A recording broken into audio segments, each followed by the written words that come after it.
They say history repeats itself if you don't learn from mistakes. In the case of deep-sea exhibitions to see the Titanic wreckage, it's looking more and more possible that that's true. On June 18, 2023, 5 individuals lost their lives trying to visit the Titanic wreckage.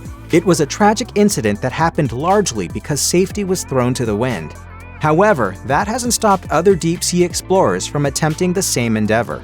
After all, filmmaker James Cameron has made the trek 33 times and even traveled as deep as the Mariana Trench. And how deep it is? 35,800 feet, something like that, about 7 miles. Triton Submarines, for one, isn't viewing OceanGate's failure as a sign to stop, but rather to persist. Billionaire Larry Connor contacted Triton's CEO not long after the OceanGate incident and got started on plans to build a submersible that can safely make it to the Titanic in an attempt to prove to the world that there's nothing to worry about.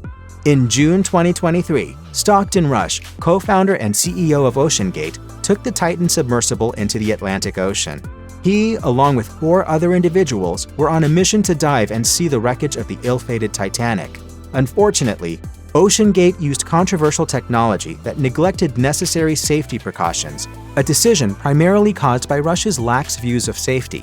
He famously told a journalist, "I mean, if you just want to be safe, don't get out of bed. Don't get in your car. Don't do anything." Rush's behavior towards safety and regulations was well known by most in the industry. He even had the hull of the Titan constructed out of carbon fiber, despite being warned that it wasn't as protective as the industry standard titanium. The other OceanGate founder, Guillermo Sunlen, who left the company in 2013, defended his late partner's views on safety. He told the Seattle Times, "One of the reasons Stockton thought about breaking the rules was he thought that he could be safer by using newer technologies to explore the ocean. Trusting new technology is one thing, but Rush completely bypassed regulatory procedures that would have certified the Titan for a dive as deep as the Titanic." For his part, Larry Connor is a real estate tycoon who spends his free time seeking various thrills. He, like James Cameron, has been to the Mariana Trench as well as the International Space Station and set a world record for the highest high-altitude, low-opening skydive, all because he wanted to. While impressive, his resources and thrill-seeking attitude may inhibit his ability to make judgments about safety for the general population.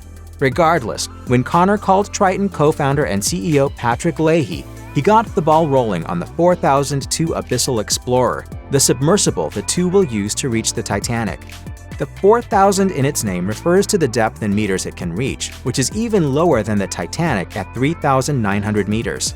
Triton hasn't disclosed any timetable for the excursion yet, but it won't be the first time the two have traversed the ocean floor together. In 2021, Leahy took Connor down to Challenger Deep using another Triton submersible. Despite Triton Sub safely exploring some of the deepest parts of Earth's oceans, it has an uphill battle in setting itself apart from the failed Titan. Unlike other submersible brands, however, Triton has James Cameron as a financial backer on top of other wealthy investors. It's also unlikely that Triton would use any material for a deep dive that wasn't previously tested extensively for the sake of saving a buck. In fact, its website even states, "The deep ocean is no place for compromise." The moment we don't meet one standard, the project is done. As for Sunlen, even a year after the OceanGate tragedy, he remains interested in deep-sea exploration. After leaving OceanGate in 2013, Sunlen went on to co-create another ocean diving company called Blue Marble Exploration. He's now in the process of organizing an expedition in the Bahamas to explore Dean's Blue Hole, one of the world's most marvelous sights. Locals affectionately refer to it as a portal to hell. With a nickname like that, let's hope Sunlen and Blue Marble take a lesson from the Titan disaster and don't cut any corners when it comes to safety.